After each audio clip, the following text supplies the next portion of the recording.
15वीं शताब्दी वो अहम समय था जब भविष्य को नया स्वरूप देने वाली शक्तियों का उदय हो रहा था।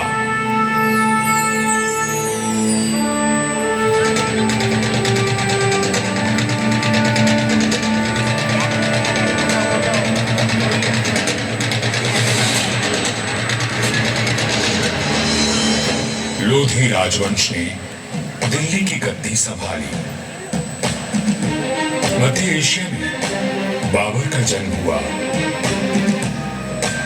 और राठौड़ कुल गौरव राव जोधा जी ने मेहरानगढ़ दुर्ग की नींव डालकर जोधपुर नगर की स्थापना की।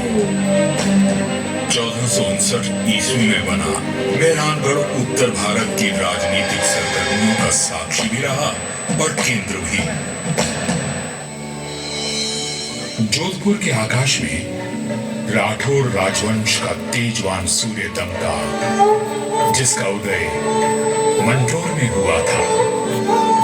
मेहरानगढ़ की उत्तर पश्चिम दिशा में करीब 9 किलोमीटर का फासला तय करेंगे तो मैं अपने बचे हुए अवशेषों के साथ आपका स्वागत करूंगा।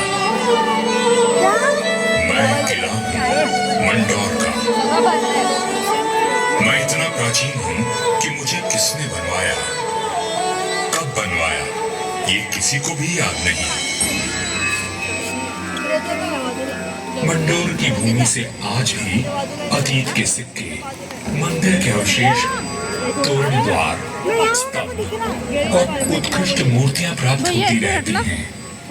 मंडोर संग्रहालय में प्राचीन भारत के सभी प्रतीकों को सहेज कर रखा गया है, ठीक वैसे ही जैसे मैंने अपने जीर्ण अवशेषों में अनेकों गाथाएं संभाल रखी हैं।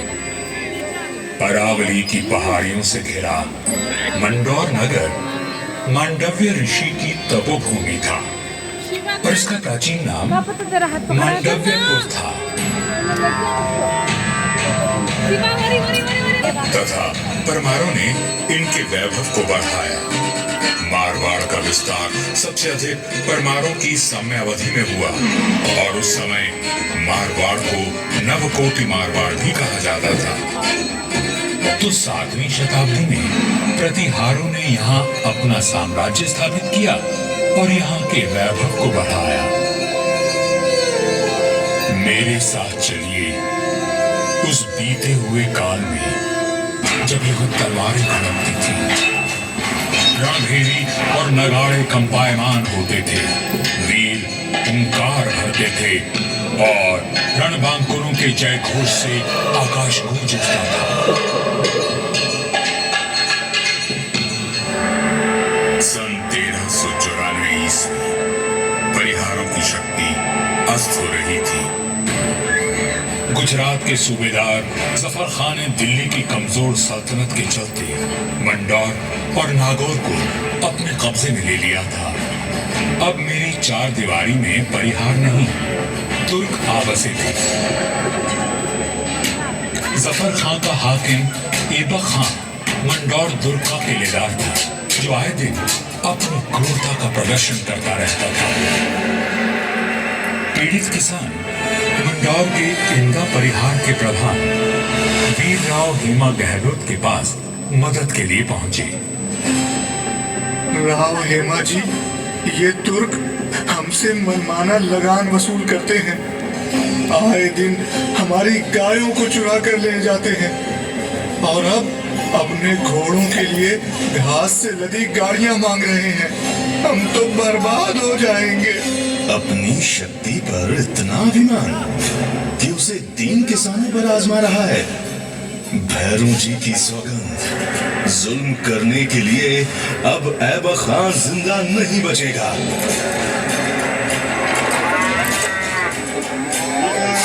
शक्तिशाली शत्रु से लड़ने के लिए बल और बुद्धि से वार करने की योजना बनाई गई। घास की कई 100 गाड़ियां तैयार की गईं और हर गाड़ी में हथियार लिए योद्धा चुप कर बैठ गए। गाड़ियां जैसे ही किले के भीतर पहुंची, क्षत्रियों ने नारा लगाया, आयो लड़ो, फतेह कर दो, आयो लड़ो।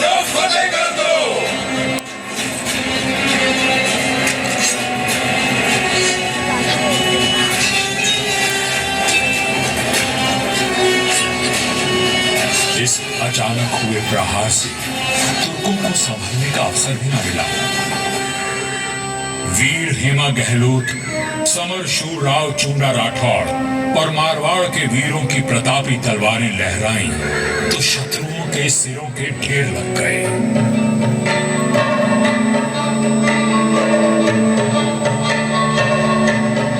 इसी जीत की याद में आज भी मंदौर में राव महोत्सव मनाया जाता है।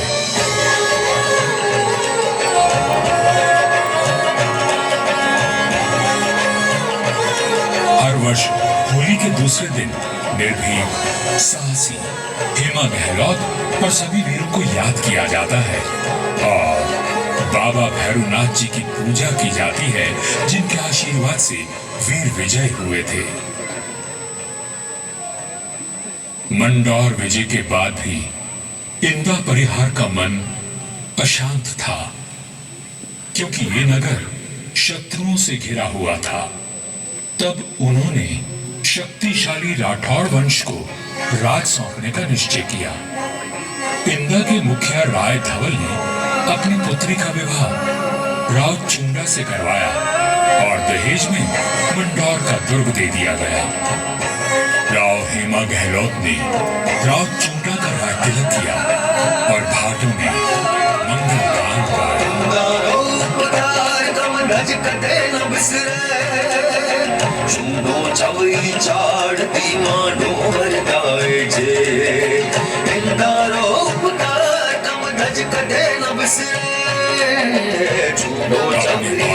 और सामरिक सूझबूझ का परिचय देते हुए राव चुंडा ने अपने साम्राज्य को बढ़ाया और मंदौर को मारवाड़ की राजधानी बनाया।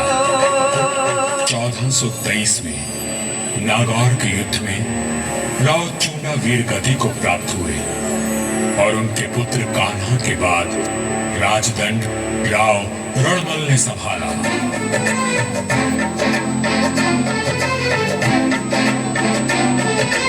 मारवाड़ और मेवाड़ में घनिष्ठ संबंध थे, परंतु मेवाड़ नरेश राणा कुंभा के कान भरने लगे।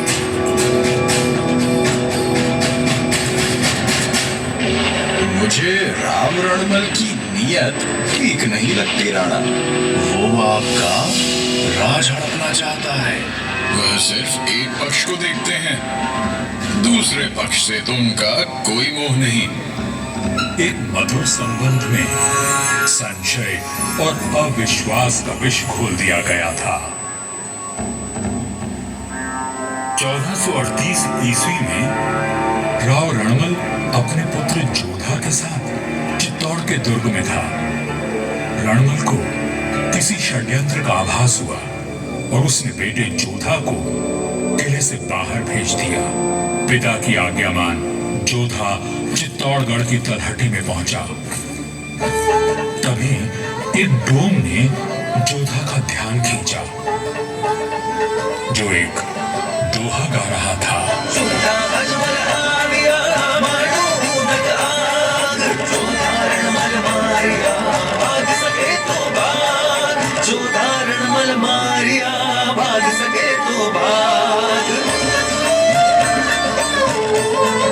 राणा कुंभा के निर्देश पर चुंडा ने राव रणमल की हत्या कर दी थी।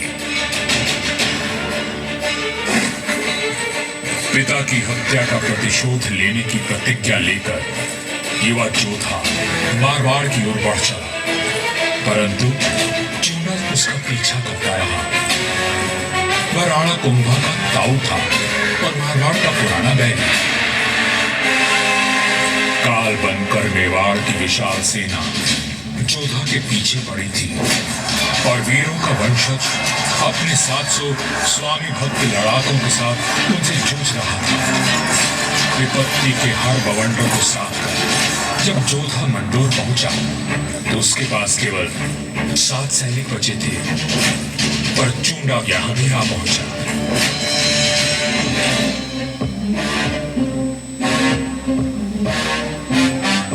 चुंडा बोला, मंडोर किले का कोना कोना छान मारो। रणमल ने मेरे भाई राघव देव को मरवाया था, मैं उसके वंश का नाश कर दूंगा। हुजूर, जोधा जंगलू प्रदेश की ओर भाग गया है। आप कहें तो उसका पीछा करें। रहने दो, वहाँ रेतीले टीलों में भटक कर वो खुद ही मर जाएगा। तुम राणा कुंभा के पास संदेश भिजवाओ, मंडोर पर अब हमारा राज है। पिता की निर्मम हत्या की पीड़ा और राज खो देने का अपमान लिए जोधा भटक रहा था। हर ओर शत्रु घात लगाए बैठे थे, पर जुझारू जोधा ने आस और विश्वास नहीं खोया। 15 वर्षों तक संघर्ष और अथक प्रयास करने के बाद जोधा ने दुर्भाग्य को जीत लिया। चूंडा की मृत्यु हो चुकी थी और मंडोर को राव जोधा ने फिर से जीत लिया था। समय बदल रहा था और देश पर विदेशी आक्रमणकारियों का संकट घिर आया था। ऐसे में एक दूसरे से लड़ने के बजाय मारवाड़ और मेवाड़ ने संधि कर ली।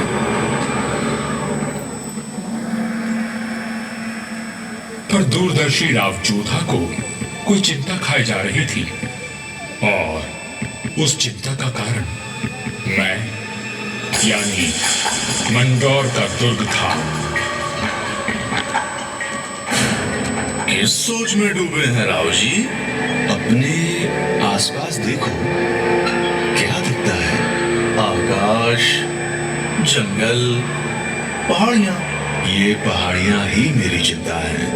कई सौ साल पहले ये काफी ऊंची थी और किले तक पहुंचना कठिन था, पर भारी वर्षा और धूल भरी आंधियों ने इनका कद घटा दिया है। राव जोधा की बात पीड़ादायक परंतु सत्य थी।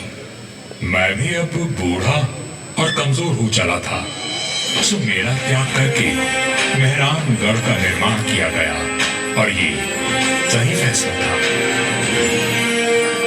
भारत में जब मुगलों का आगमन हुआ तो राठौड़ राजवंश ने उनसे सीधी टक्कर ली और हार माने बिना संघर्ष करते रहे। इस सब में मेहरानगढ़ ने प्रमुख भूमिका निभाई।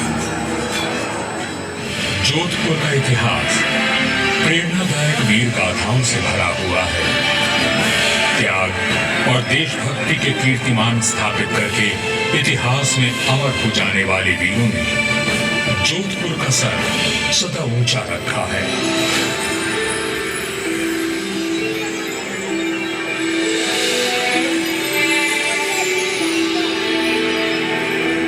इस धरती पर जन्मे सपूत अपनी भुजाओं में इतना बल रखते थे कि मातृभूमि की रक्षा कर सके।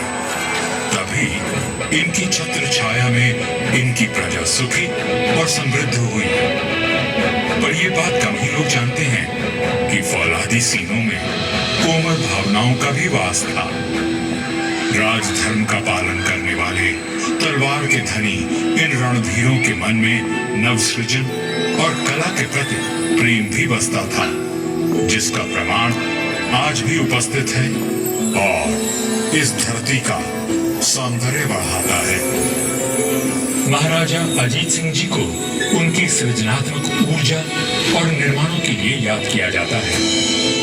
उन्होंने देवी देवताओं की साल, अजीत पुल, मय पुल और एक खंबा महल बनवाया एवं भेरू बावड़ी और भेरू मंदिर का जीर्णोद्धार करवाया।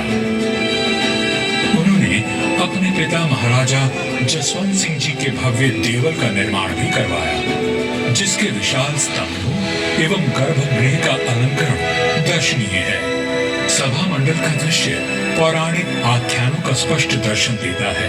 प्रस्तरों पर उत्कीर्ण भाव भंगिमाएं शिल्पकला का श्रेष्ठ उदाहरण है। महाराजा जसवंत सिंह जी द्वितीय ने मंडोर को दर्शनीय बनाने पर विशेष ध्यान दिया। उन्होंने मंडोर बाग में 100 से अधिक प्रजाति के वृक्ष लगवाए, जो उद्यान की अहमियत को और अधिक सुंदरता प्रदान करते हैं।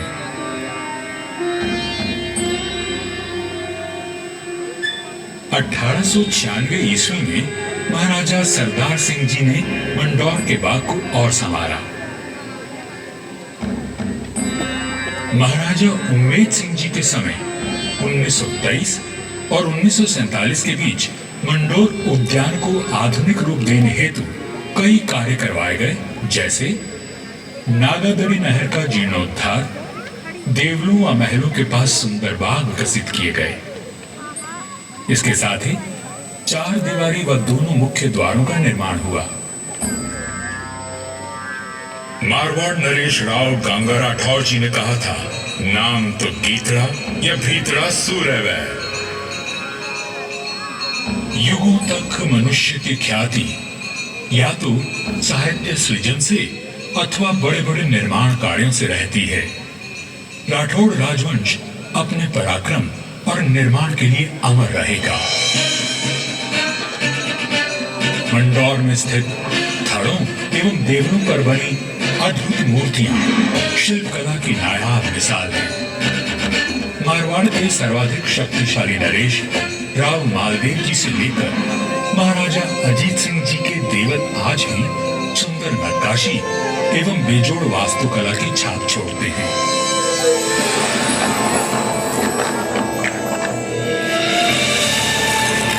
महाराजा अजीत सिंह जी के देवल का निर्माण इनके पुत्र महाराजा आबिर सिंह जी ने संवत 1793 में शुरू करवाया, लेकिन इसे पूरा उनके प्रपौत्र महाराजा भीम सिंह जी ने संवत 1856 में किया।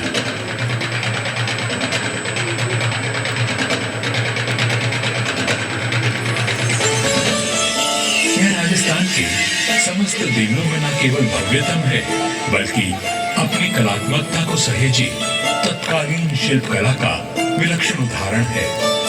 4 भव्य द्वारों एवं 4 सभा मंडपों से सज्जित यह देवल शैव धर्म की महत्ता को दर्शाता है।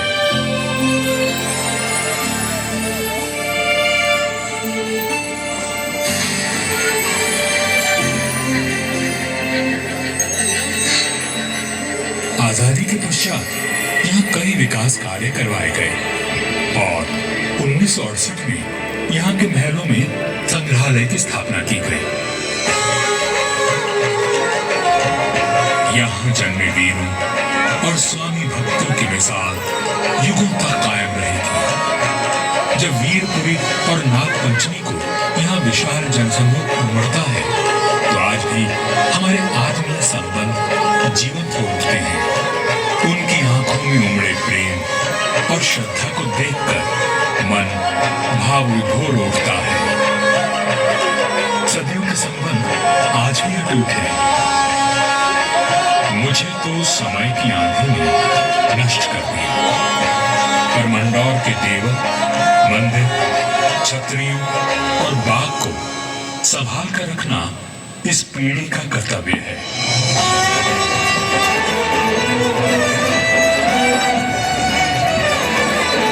मंदौर दुर्ग है साक्षी, करता गौरव गान, कैसे कैसे वीर हुए, थी कैसी उनकी शान।